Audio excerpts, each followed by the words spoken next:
Iya, kalau menjaga mood itu tadi ya kita bisa istighfar. Jadi kita tenang-tenang, kita istighfar dulu dan kemudian kita bisa pakai cara juga teknik-teknik begini.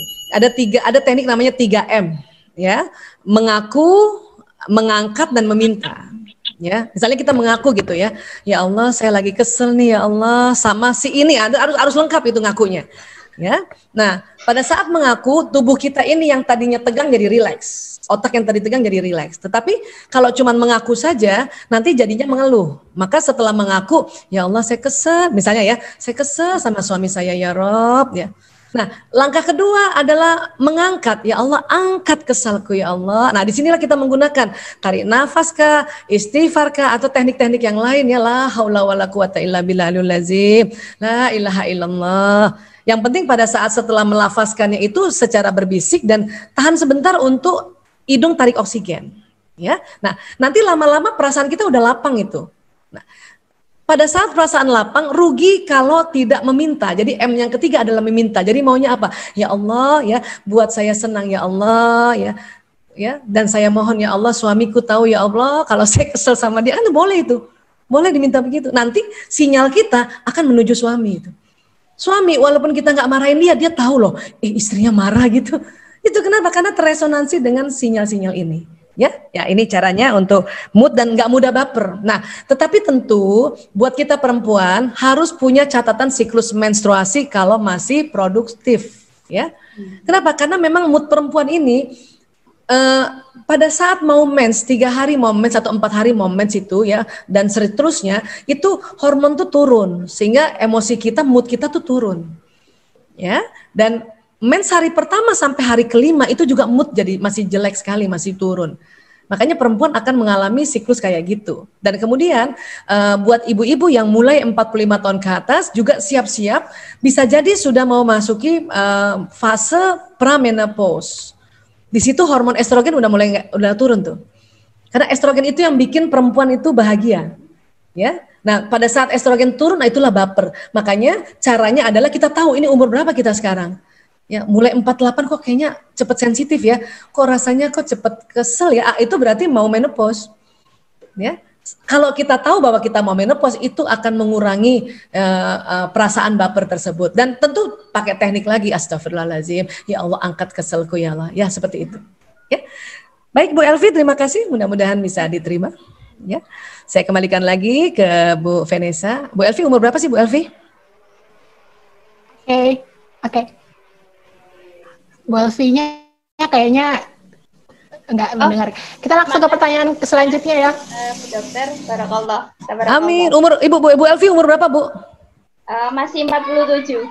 47. Itu mau masuk pramenopause, Bu. Siap-siap ya, baper tuh, Bu. Pralansia ini. Iya, pralansia, Bu. Siap-siap baper, Bu. Ya. Iya, baik. Ya Allah, sehat.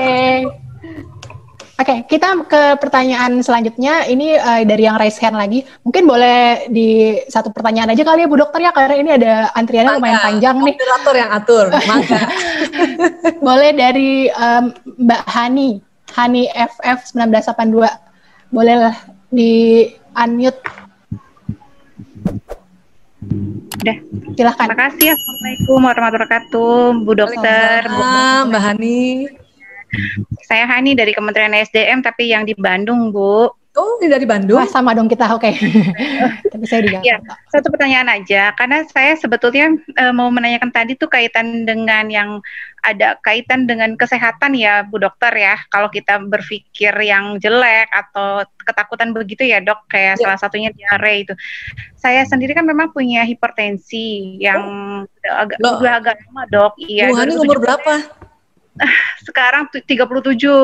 Oh iya, oke. Ada dari orang tua ya hipertensinya? Iya, orang tua. 2017 lalu saya sempat masuk HCU, Bu.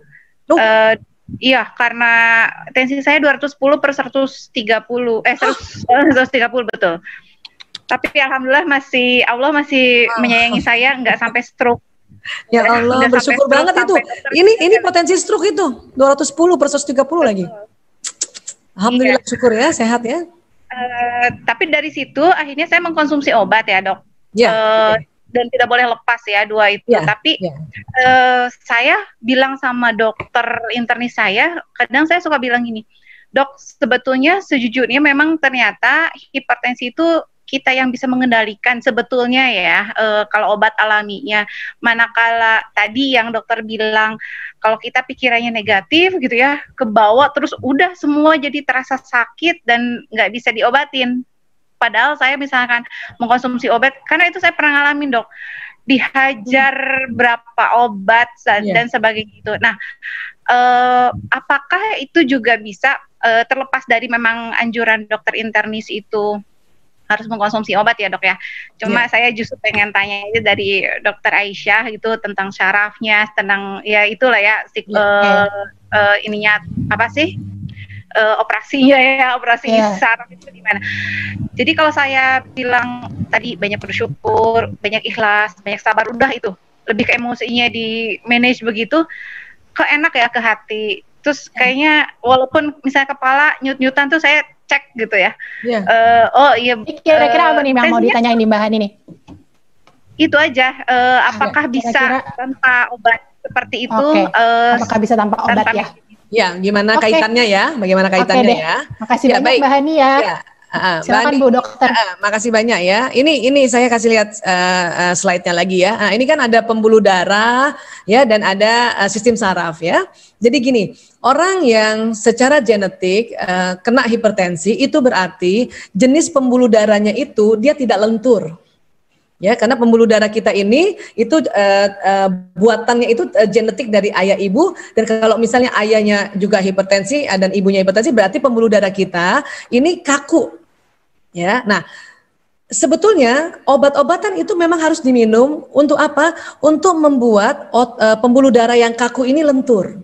Jadi obat yang diberikan oleh dokter itu untuk melenturkan pembuluh darah. Kenapa? Karena kalau pembuluh darah kaku, kemudian membawa darah tiba-tiba kencang, itu bisa pecah.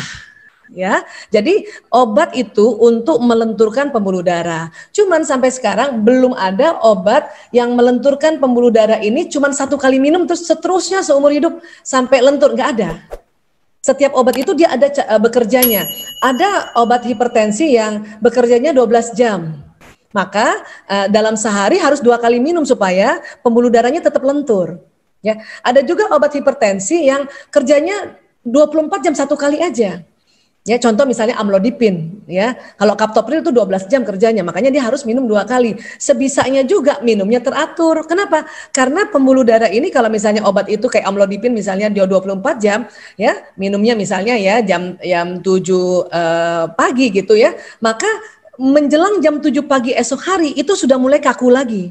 Makanya pas kita harus minum lagi itu obat itu supaya melentur lagi gitu ya. Nah, itu yang untuk pembuluh darahnya. Nah, kemudian kita juga menjaga makanan yang mengurangi lemak-lemak supaya darah yang jalan tidak membawa lemak. Kenapa? Karena lemak tadi sudah kita bicarakan dia akan menempel di pembuluh darah. Nanti sudahlah pembuluh darahnya kaku, dia nempel jadi tambah kaku. Nah, caranya untuk selain makanan diatur komposisinya nggak terlalu banyak lemak, atau kalau sudah terlanjur juga makan lemak, makanya ditambahkan lagi obat untuk ya mereduksi lemak, yaitu tadi ya simvastatin, mungkin diberikan itu juga ya, simvastatin supaya lemak-lemak yang di pembuluh darah itu dihancurkan, atau mungkin mau pakai yang yang herbal. Ya, minyak zaitun misalnya gitu, omega 3. Nah, itu untuk yang dalam di sini. Nah, adapun menjaga perasaan itu kaitannya dengan nanti sistem saraf. Oke, sistem saraf ini juga dia memerintahkan pembuluh darah juga gitu. Jadi kita tetap minum obat untuk membuat pembuluh darah ini lentur. Kita jaga makanan atau kita minum herbal-herbal yaitu untuk lemak-lemak yang di dinding itu jadinya terluntur ya. Dan tetapi kita juga harus jaga sistem saraf ini untuk menjaga emosi tadi. Selalu caranya gampang, ya Allah, selain istighfar kita, ya Allah semakin tenang, semakin tenang. Nah, pesan semakin tenang itu jalan di sistem saraf. Dan pembuluh darah juga itu dipersarafi oleh sistem saraf ini, maka si pembuluh darah juga ikut tenang, tenang. Ya, itulah kerja secara holistik yang saya bisa jelaskan. Jadi tetap minum obat.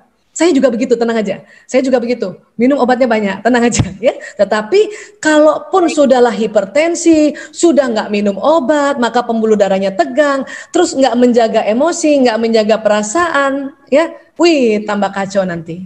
Ya, nah, mudah-mudahan insya Allah semua cara kita ikhtiarkan dan ya Mbak Hani tetap sehat walafiat. Ya.